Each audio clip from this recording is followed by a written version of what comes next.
여러분 안녕하세요. 여러분과 함께 과학 수업을 진행하는 서재표 선생님입니다. 만나서 반갑습니다. 선생님이 지금 수업하기 전에 우리 학생들이 주요 채팅칸에 여러분 댓글을 잠깐 살펴봤는데요. 과학에 대해서 굉장히 두려워하는 친구, 싫어하는 친구들 있는 걸 봤습니다. 과학이 어렵더라도 여러분 실생활과 관련된 내용들 연결지어 가지고 학습한다면 조금씩 흥미가 생길 거예요. 그래서 여러분 지금은 어렵고 힘들 테지만 조금씩 관심을 갖고 여러분 같이 학습을 해보도록 하겠습니다. 지난 시간까지 1단원인 직권의 변화에 대해서 배워왔어요. 자막창에도 이렇게 직권이라고 잘못 표기가 돼서 직권으로 변경했는데요. 직권의 구성 물질부터 해서 우리 대륙이 이동하는 그리고 지진과 화산 활동까지 쭉 배워왔어요.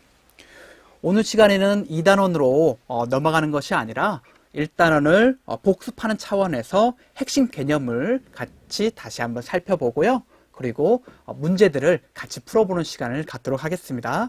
자, 그러면 여러분 필기도구가 준비되어 있으면 여러분 댓글창에 여러분이 출석이라고 적어주시면 선생님이 확인하고 준비하도록 하겠습니다.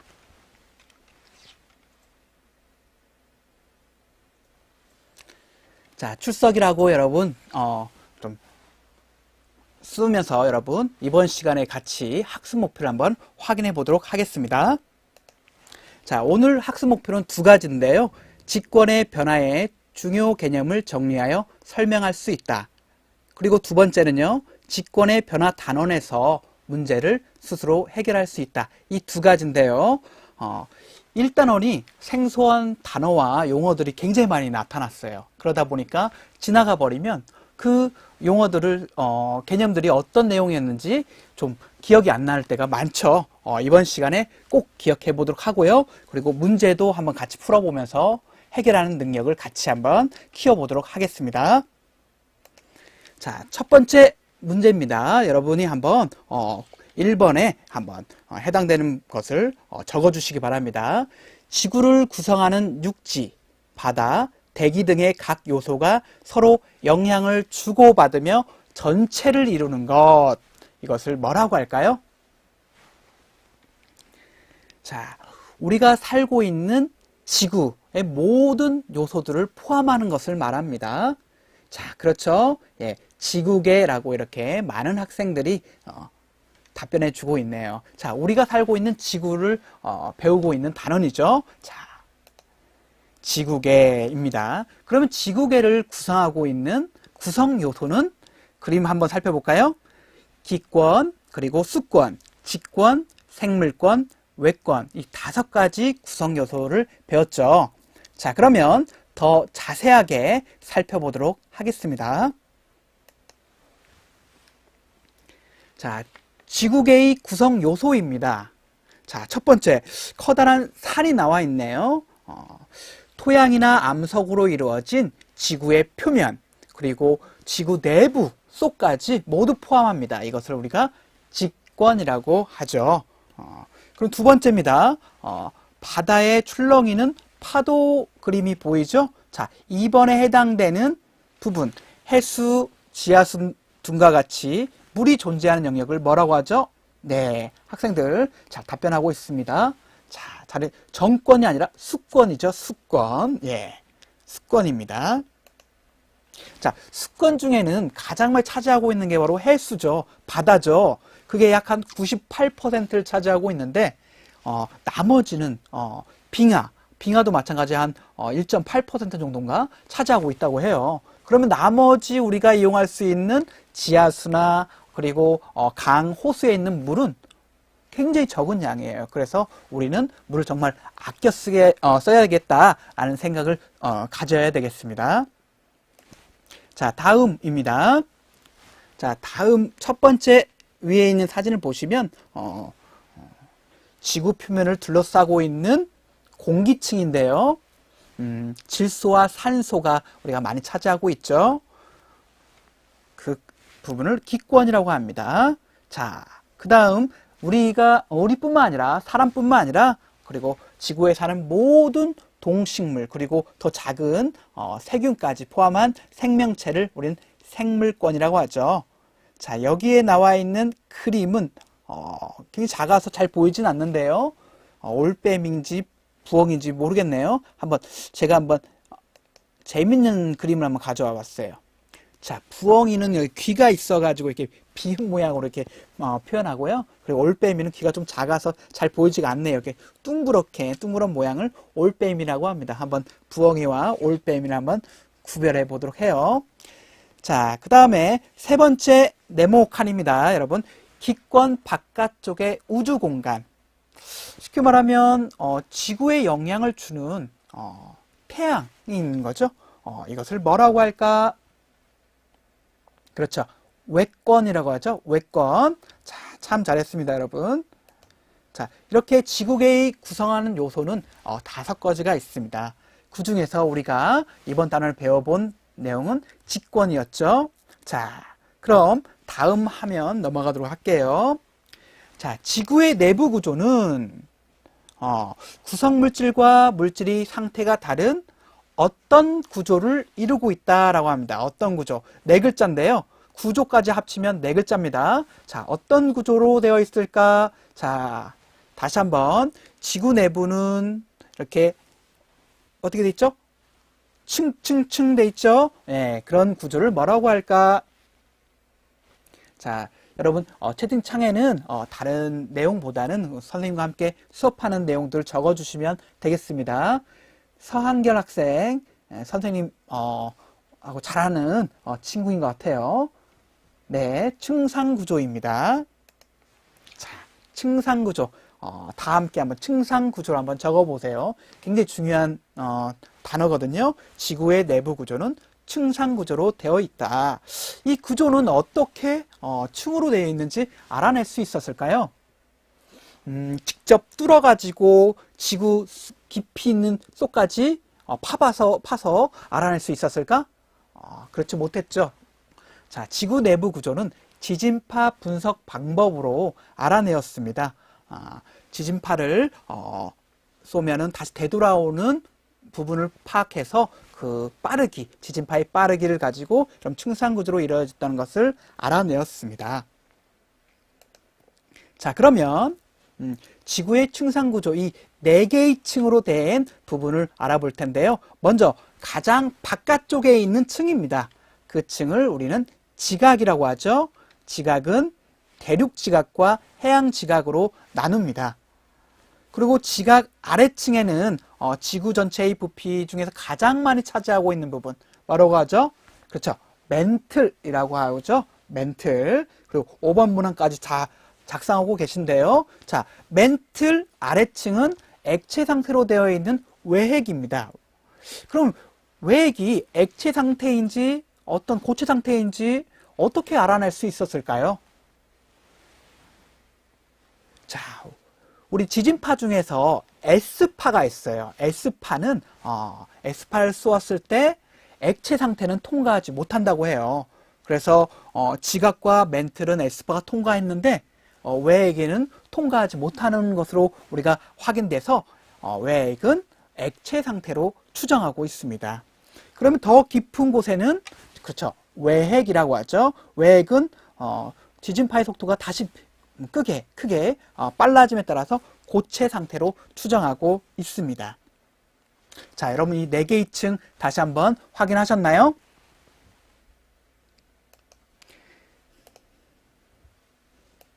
자, 그러면 이제 암석에 대해서 다시 한번 살펴보도록 하겠습니다. 우리 지구의 층상구조 중 가장 바깥쪽에 있는 지각을 이루고 있는 암석인데요. 그 암석은 굉장히 다양하게 이루어져 있어요. 특히 암석은 우리가 3가지를 배웠죠. 먼저 여기 화면에 보이는 화성암, 그리고 퇴적암, 그리고 변성암에 대해서 배웠는데요. 화성암은 크게 2가지로 나눕니다. 1번과 2번으로 나뉘는데 화성암은 지하 깊은 곳에서 마그마가 지표면을 분출해가지고 나오거나 또는 지하 깊은 곳에서 서서히 식어서 만들어지는 2번이 만들어져요. 그럼 1번은 무엇일까? 자, 순서대로 말할게요. 1번은 화산암이고 2번은 심성암입니다. 좀 헷갈리시죠? 자, 화산암은 지표 밖으로 나온 용암이 굉장히 빨리 식어서 만들어졌기 때문에 알갱이가 만들어지는 시간이 부족했어요. 그래서 굉장히 알갱이가 작고요. 반대로 지하 깊은 곳에서 만들어진 심성암은 알갱이를 만들 수 있는 시간적 여유가 충분해가지고 그 알갱이 크기가 굉장히 커서 우리 눈안으로도 확인할 수가 있습니다. 여러분이 한번 화산암과 심성암을 직접 학교에 있는 그 암석을 표본을 가지고 구별하면 굉장히 좋을 텐데 이 자리에서는 보여주지 못해가지고 좀 그런 부분이 좀 아쉽습니다. 자, 태적암을 한번 살펴볼게요. 태적암은 태적물의 알갱이의 뭐와 종류에 따라 여암, 사암, 이암으로 구분한다. 자, 여기에 태적물이라는 것은 우리 암석이 오랜 시간 동안 풍화작용을 받아서 잘게 부서진 것을 말하는데, 이 잘게 부서진 알갱이들이 태적되고 다져지고 굳어진 게 바로 태적암이죠. 그러면 그 알갱이의 크기와 종류에 따라 이렇게 이 여암, 사암, 이암으로 구분한다고 해요. 여기에 더 추가한다면 석회암도 마찬가지 태적암의 한 종류죠. 그리고 두 번째, 암석이 지하 깊은 곳에서는 마그마의 영향을 받기도 하고, 그리고 높은 열과 압력에 의해서 성질이 전혀 다른 암석으로 변하기도 하는데, 이 암석을 우리는 변성암이라고 배웠습니다. 변성암은 압력에 의해서 줄무늬가 나타나는데요. 이 줄무늬를 뭐라고 할까? 그렇죠. 염리라고 합니다. 염리가 생긴다. 굉장히 예쁜 줄무늬가 만들어집니다. 이것은 우리 변성암 중에서 편마암에서 잘 나타나죠.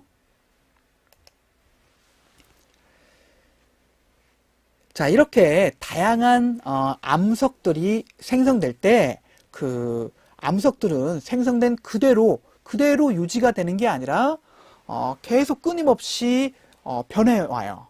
끊임없이 이렇게 바뀌는 과정을 우리는 암석의 순환이라고 해요. 자, 그러면 여러분 여기에 있는 화살표를 잘 보시면서 그 빈칸에 한번 잘 채워보도록 하겠습니다. 자, 너무 어려워 보이기도 하죠? 차근차근 한번 살펴볼게요.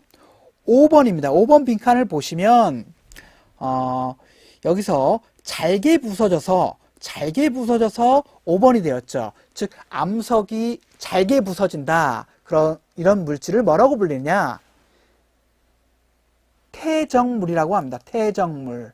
자, 태적물이라고 불리는데, 이 태적물이 다져지고 굳어진 게 바로 여기 태적암이 되는 것이죠. 자, 그럼 6번 빈칸 한번 보시죠. 자, 마그마가 식어서 굳어졌어요. 마그마가 식어서 굳어진 암석. 그 암석을 뭐라고 할까? 그렇죠. 예. 전공직 학생 정확하게 이렇게 화성암이라고 적어놨네요. 자, 6번 빈칸에는 화성암이 들어갑니다. 자, 화산암이나 심성암이라고 적는 친구도 있는데 그 개념보다 좀 더 포함하는 포괄적인 용어라고 보시면 되겠습니다. 마지막 7번은 열과 압력을 받아서 만들어진 암석. 네, 변성암이라고 하죠. 자, 여러분 모두 잘 해결해 주셨습니다. 굉장히 잘했습니다. 자, 그러면 암석을 구성하고 있는 더 작은 알갱이를 뭐라고 불렸죠? 광물이라고 배웠습니다. 자, 광물은 영어로 하면은 미네랄이라고도 하는데, 이 광물을 구성하고 있는 것은 또한 원소라는 게 있어요. 이 부분에 대해서는 교과서엔 배우지 않았고요. 그럼 광물에 대해서 알아보면 우리 주변에 있는 광물은 얼마나 될까? 굉장히 많다고 해요. 한 5천여 가지가 넘다고 하는데, 그 중에서 우리는 그 광물이 가장 많이 차지하고 있는 주된 광물을 조암 광물이라고 배웠죠. 자, 그럼 광물의 특성에는 어떤 것들이 있을까? 이 5가지가 있어요. 먼저 색깔인데요. 광물이 띠고 있는 어떤 색, 즉 겉으로 보이는 색을 말합니다. 자, 겉으로 보이는 색을 뭐라고 불릴까? 자, 8번 빈칸에는 겉으로 보이는 색. 굉장히 쉽습니다. 광물이 띠고 있는 겉으로 보이는 색. 겉보기 색이라고 합니다. 겉보기 색. 선생님이 여러분 먼저 말씀드렸는데요. 광물마다 띠고 있는 색깔이 달라요. 이렇게 밝게 보이는 광물도 있고 어두운 색으로 보이는 광물도 있습니다. 그리고 두 번째 색깔인데 좀 더 다른 색깔이에요. 조음판에 긁었을 때 나타나는 광물 가루색이죠. 이것을 우린 조흔색이라고 합니다. 겉보기 색이 같더라도 조음판에 긁어서 나타내는 광물 가루 색깔이 다를 수가 있거든요. 그래서 같은 색을 가지고, 같은 겉보기 색을 가지고 있는 광물을 구별하는 특성이기도 해요. 좋은 색이. 그리고 광물이 단단하고 무른 정도. 단단하다면 어느 정도 단단할까? 즉 우리가 알고 있는 광물 중에서 다이아몬드, 즉 금강석이라고 하는 이 광물이 가장 단단하다고 해요. 이런 단단하고 가장 연하고 무른 정도, 무른 광물, 이것을 국기라고 이렇게 표현하죠. 그리고 광물이 지닌 자석의 성질을 자성이라고 해요. 대표적인 예가 자철석이 있는데요. 자철석을 쇠붙이를 가까이 대면 달라붙게 되죠. 그리고 마지막 특성이 바로 염산과의 반응인데요. 광물 중에 탄산 칼슘이라는 성분을 가지고 있는 광물들은 이 염산과 반응하면은 이산화탄소를 발생해서 거품이 발생하죠. 그러면 이 광물 중에 이렇게 거품이 발생하는 광물은 뭐가 있을까? 9번. 그렇죠. 방해석이죠. 여러분, 방해석 같은 광물은 여러분 염산과 반응해서 거품이 나타나기도 합니다. 그러면 광물 중에는 광물이 아닌 암석 중에는 석회암이나 또는 대리암에서 염산과 반응해서 거품이 나옵니다. 참고해 주시고요. 다음은 풍화작용인데 가 그림과 나 그림이 있어요. 먼저 가 그림은 커다란 하나의 암석이었는데 이렇게 조각조각으로 나눠졌죠. 이 조각조각으로 이렇게 만든 원인이 무엇일까? 1번입니다. 1번 빈칸은 누가 들어가야 될까요? 누가 이렇게 커다란 암석을 작은 암석으로 쪼갰을까? 그리고 나 그림은 즉 석회동굴이 그림인데요. 이 석회동굴은 어떤 물질의 용해작용으로 인해 만들어졌습니다. 자, 1번과 2번 여러분 한번 적어볼까요? 예. 강지연 학생, 지혜칭 학생, 그리고 많은 학생들이 이렇게 물과 지하수라고 적어 주었습니다. 네, 잘 적어 주었습니다.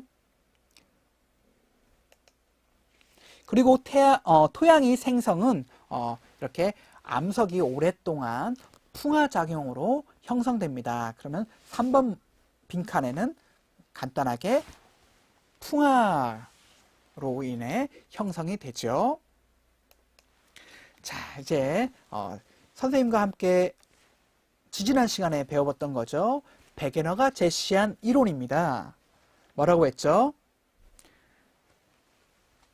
자, 그림을 한번 살펴보면 해안선의 모양이나 화석의 분포, 빙하의 흔적, 산맥의 분포 같은 이런 증거들을 바탕으로 해가지고 과거에는 하나의 커다란 대륙, 즉 판계였다. 이게 점차 이동하여 현재의 대륙 분포가 되었다는 내용이었습니다. 그렇죠? 대륙 이동설이라고 했죠? 네, 여러분 많은 학생들이 대륙 이동설이라고 적어주셨는데 중국 이동설은 아닙니다. 대륙 이동설입니다. 자, 그리고 마지막 이 그림은 지진 때와 그리고 화산 때 그리고 판의 경계를 이 세 가지 그림을 겹쳐 놓은 그림이에요. 자, 그러면 지진과 화산 활동이 이 지점에서 많이 일어났죠? 예, 이 지점을 판에 뭐라고 불립니까?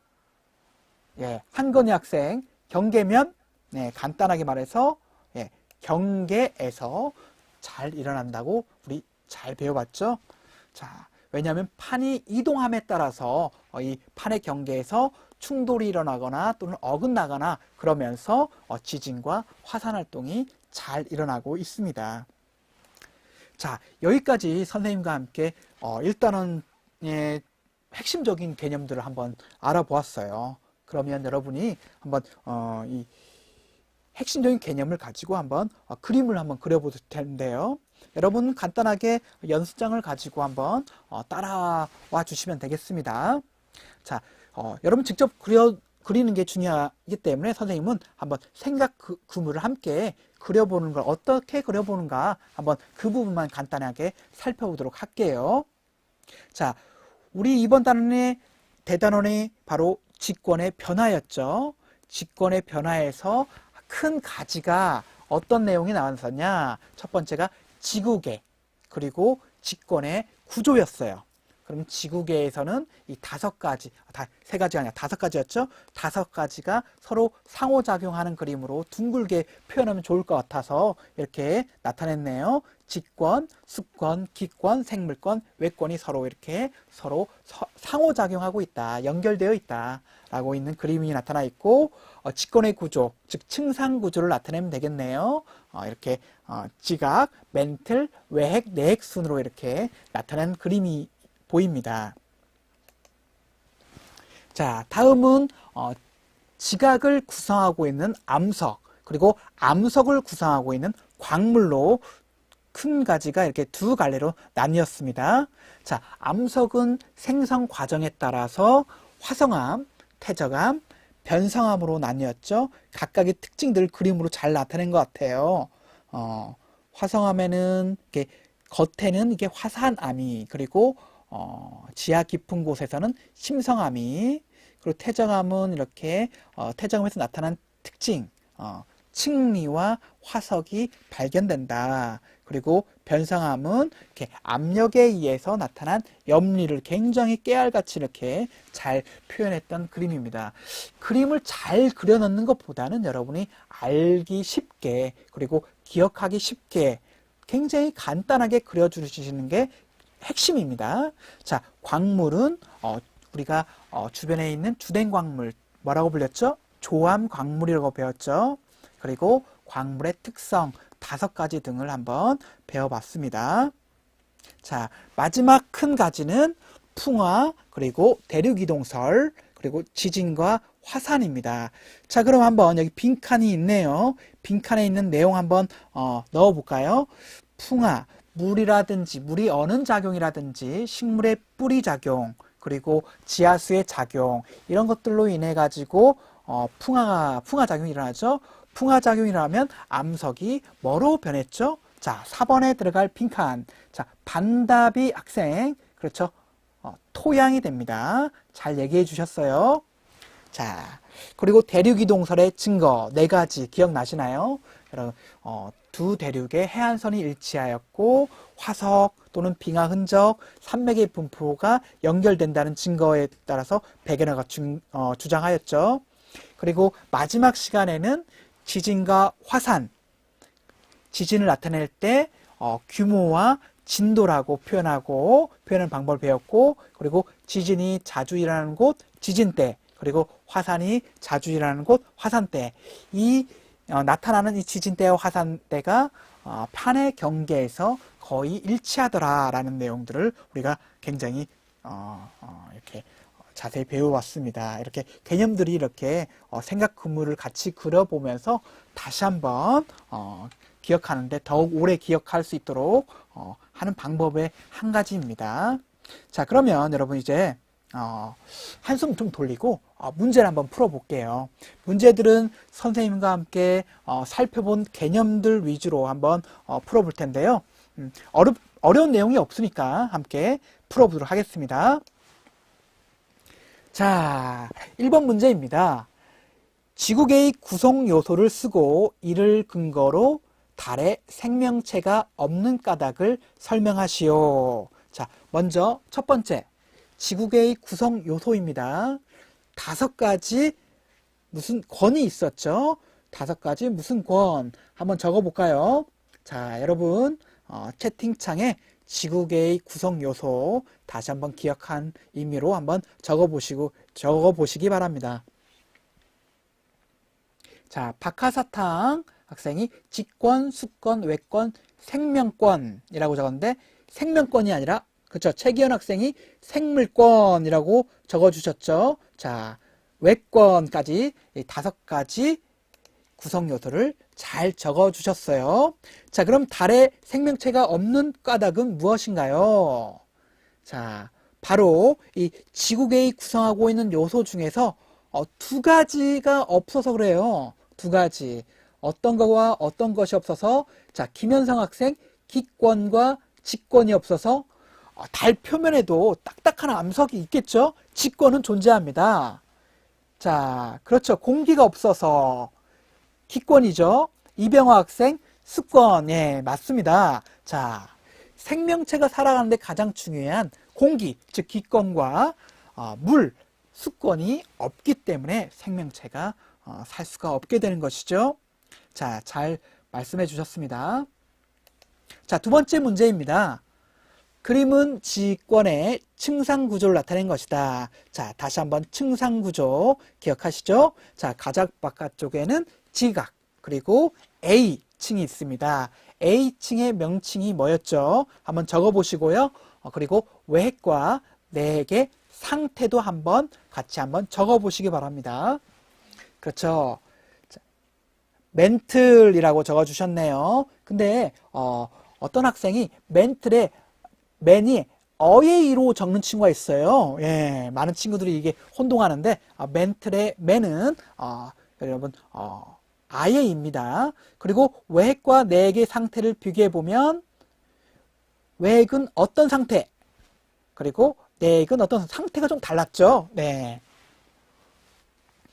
한건희 학생이 내핵은 고체, 외핵은 액체이다 라고 잘 적어주셨네요.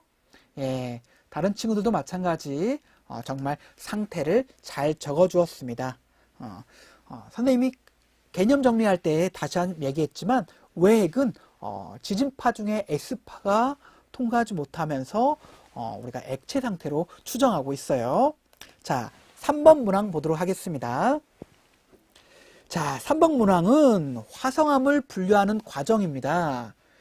기역과 니은에 알맞은 분류 기준을 쓰고, 그리고 A와 B에 해당하는 암석의 이름을 쓰시오. 이 단원에서 암석의 이름까지 적으라는 건 굉장히 힘들죠. 자, 그럼 같이 한번 선생님이 차근차근 분류해 보도록 할게요. 먼저 화성암은 여러분 마그마가 식어서 만들어진 암석이죠. 자, 그러면 이 암석을 화산암과 신성암으로 분류하는데 어떤 기준으로 분류할까? 자, 굉장히 중요한 내용인데요. 자, 화산암은 지표 위에서, 신성암은 지하 깊은 곳이죠. 자, 그러면 어떤 기준이 될까? 자, 기억 먼저 해보고 있습니다. 식은 장소? 예, 장소 비슷한데요. 생성 깊이입니다. 생성된 곳이죠. 장소죠. 생성되는 장소에 따라서 구별하는데, 그러면 화산암과 신선암을 눈으로 봤을 때 어떻게 구별하느냐? 화산암은 알갱이가 굉장히 작아요. 반대로 심성암은 알갱이 크기가 큽니다. 그래서 구성 광물의 크기로도 구별할 수 있습니다. 자, 그러면 2번째, 니은의 기준입니다. 같은 기준이에요. 자, 유문암과 A, 그리고 화산암과 B. 자, 먼저 이 화산암에서도 암석의 밝기, 즉 색으로 여러분 구분할 수도 있다고 합니다. 자, 그러면 니은에 들어갈 기준은 암석의 색이 되겠고요. 유문암은 좀 밝은 암석이고요. 그리고 A에 들어갈 어두운 암석은, 화산암의 어두운 암석은 제주도에서 많이 발견되는 암석이죠. 현무암이라고 하고요. 그리고 여기 B에서는 밝은 암석이 화강암이었다면 어두운 심성암은 반려암이라고 합니다. 좀 어려운 암석 이름이었죠.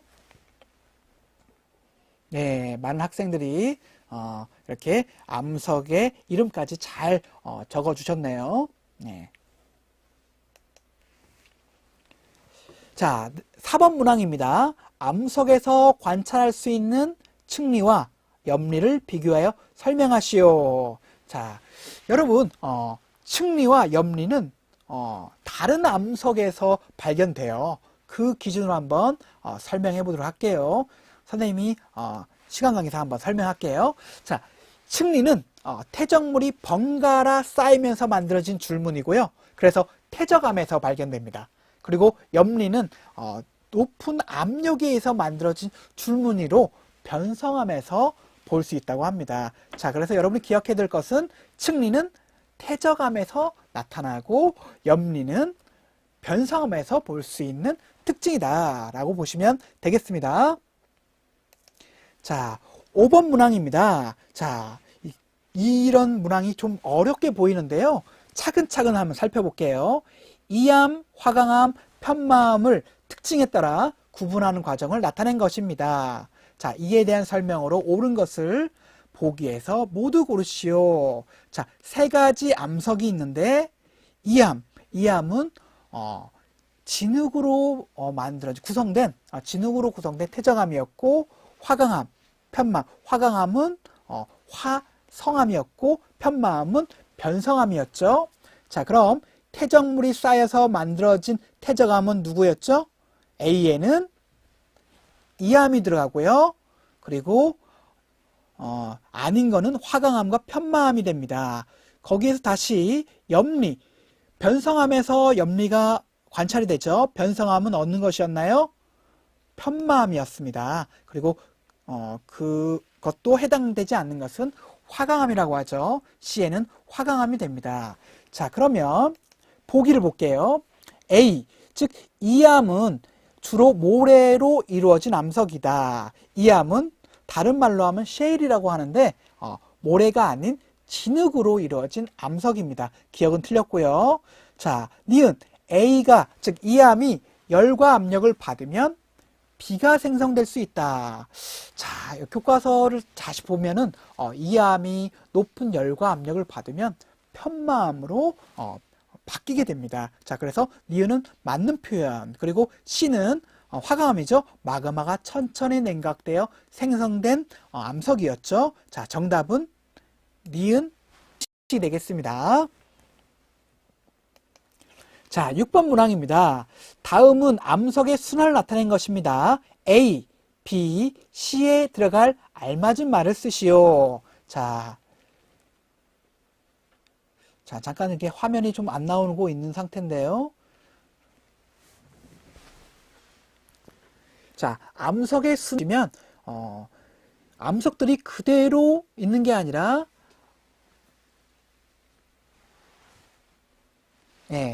화면 나오네요. 다시 한번. 암석이 그대로 머무는 곳이 아니라 끊임없이 다른 암석으로 바뀌는데 이것을 암석의 순환이라고 했죠. 자, 그러면 여러분 A 부분은 태적물이 굳어져서 만들어졌습니다. 태적물이 굳어져서 만들어진 암석, 태적암이죠. 그리고 태적암이 열과 압력을 받았어요. 변성작용을 받았으니까 변성암. 그리고 여기 보시면 마그마가 식어서 만들어진 암석, 화성암이 됩니다. 자, 이미 살펴본 내용들이기 때문에 선생님이 간단하게 확인하고 넘어갔어요. 자, 7번 문항입니다.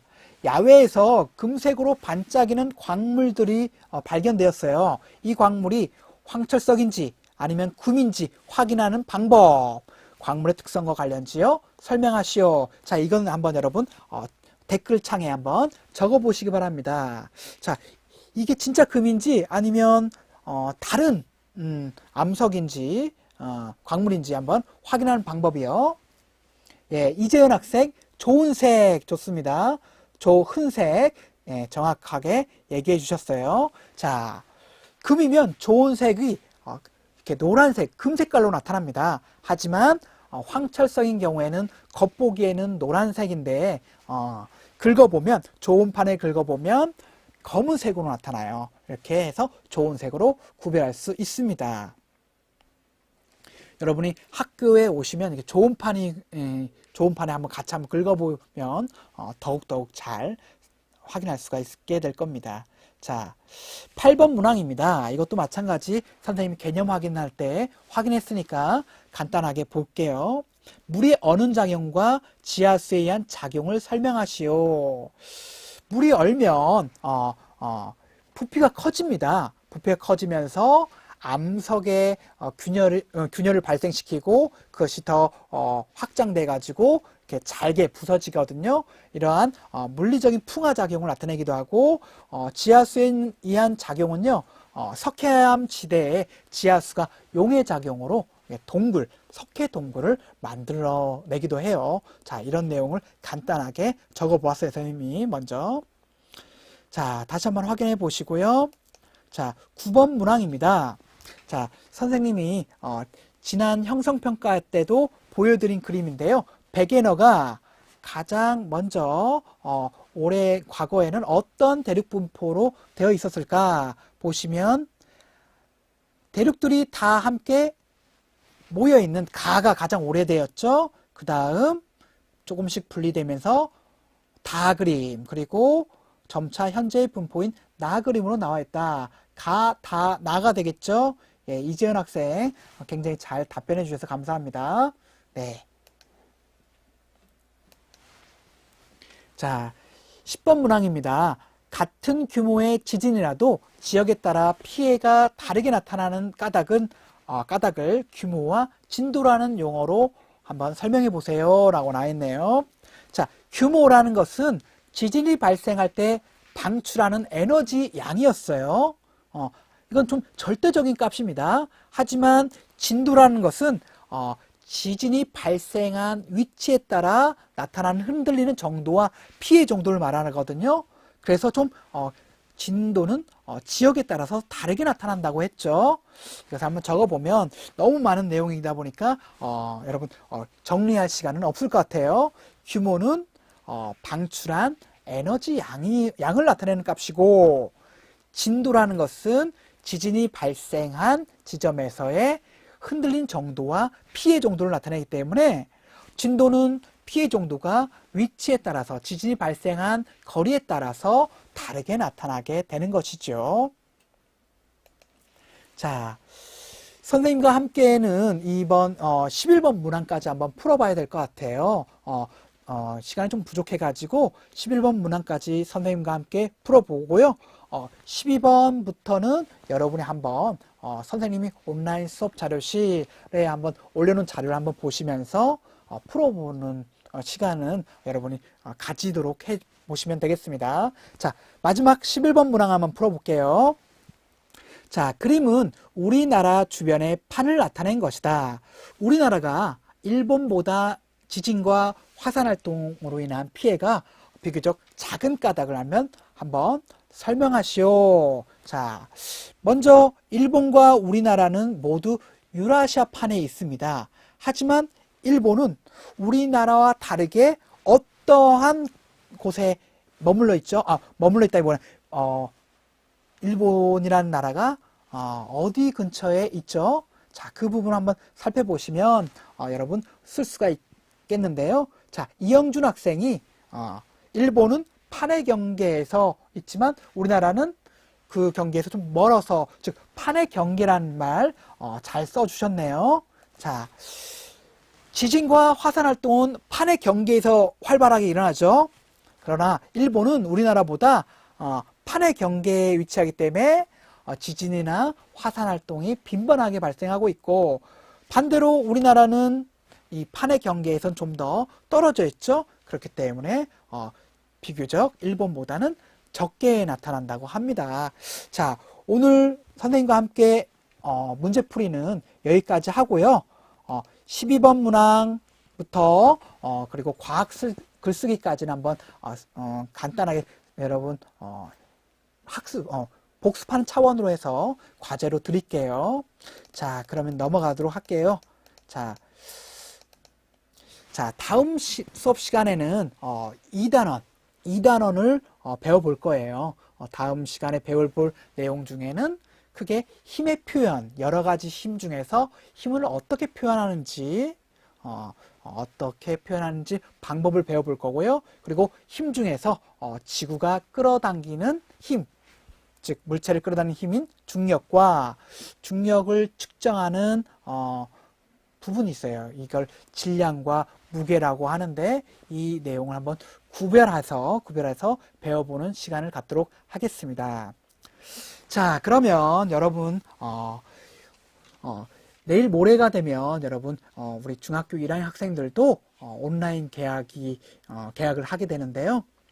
자, 학교 선생님들께서 온라인 수업을 위해서 여러분에게 학습 컨텐츠를 제공할 거예요. 여러분 이 컨텐츠를 잘 이렇게 학습하고 따라가 주시면서 여러분 우리 온라인 학교도 함께 봐주셨으면 더욱 감사하겠습니다. 그럼 다음 시간에 또 만나도록 할까요? 자, 그럼 건강하고 준비된 모습으로 만나도록 하겠습니다. 그럼 안녕히 계세요. 그럼 안녕.